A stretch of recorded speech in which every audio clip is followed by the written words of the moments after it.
was just 2008 then when Sushil Kumar won the first bronze, and suddenly everybody was Yeah. into wrestling. And so my editor at that time said that why don't you go and see what this wrestling culture is about. So I went and met Sushil's parents and went to his village, and I realized that, oh my god, like every village has an akhara This is in Haryana. in Haryana. Huh.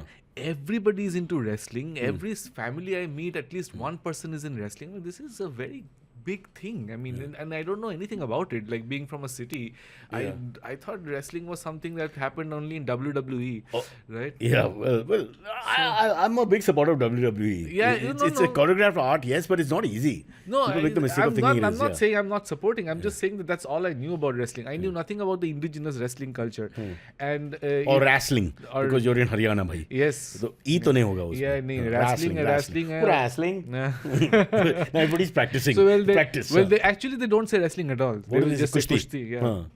So Pehlwani, But it's Kushti. still a wrestling federation, no? Where all the, let's say, mishaps have happened. Yes, of So course. then they have to say it at some point, at some function. point. And not that I've ever heard anybody say it. Everybody says WFI for Wrestling Federation. Oh, they So do. it's like, I can't remember a single Haryanvi wrestler ever using the What an word observation that is.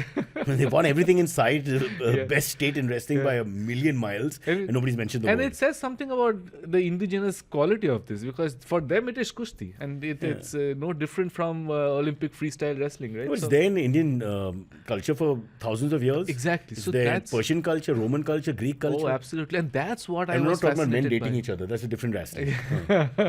Yeah. So that's what fascinated me, that suddenly I realized that it has been a part of our culture for hundreds and thousands of years. It's mentioned in the Mahabharata and the Ramayana and in all these Mughal kings' memoirs. And it's a formal thing also. It's not. Very- It's properly. It's properly like a sport. It's not codified. just people. Yeah. So you grappling. will have something from the 8th century or 7th century with the illustrations and instructions and all that look just like something that comes out of a modern wrestling guidebook. So it's almost like it hasn't changed in those There will be some 700, techniques and 800 falls years. and all, which will be the same. Or whatever you master them Oh, over hundreds of years. Yeah. So 90% of it is the same from what it was like in the 5th century, 6th century, common era. So that was amazing to me, and it was amazing to me how living this culture was. Like it was everywhere in every house, and so And females.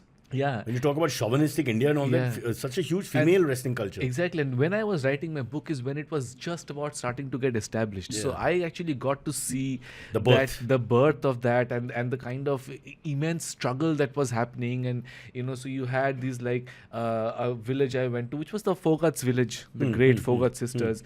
And I went to their village and I met Mahavir, their father, on whom Dangal, the movie is based. Yeah. Right. So, and it was such a pretty, beautiful village, complete proper Haryana hinterland surrounded by forests, and every single woman in the village had a veil on all the way here, right? So you could only see a little bit of the chin and nothing else.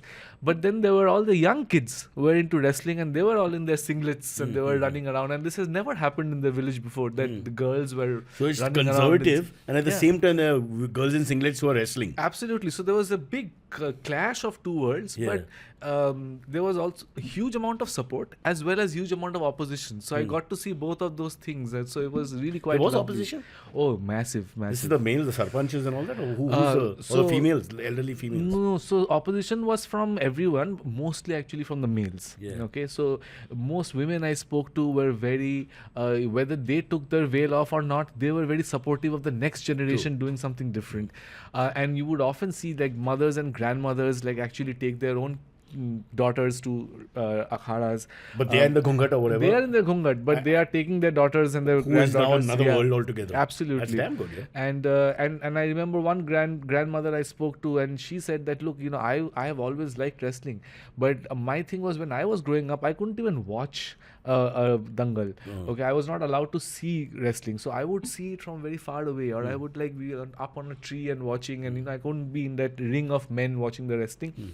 And I used to think I would be very good at it, and I spent my whole life without ever touching the akhara mitti, and now my granddaughter is state champion, national champion. So Sort of he's- karmic flow. Yeah, so she said that she is living. My I'm dream, living through her.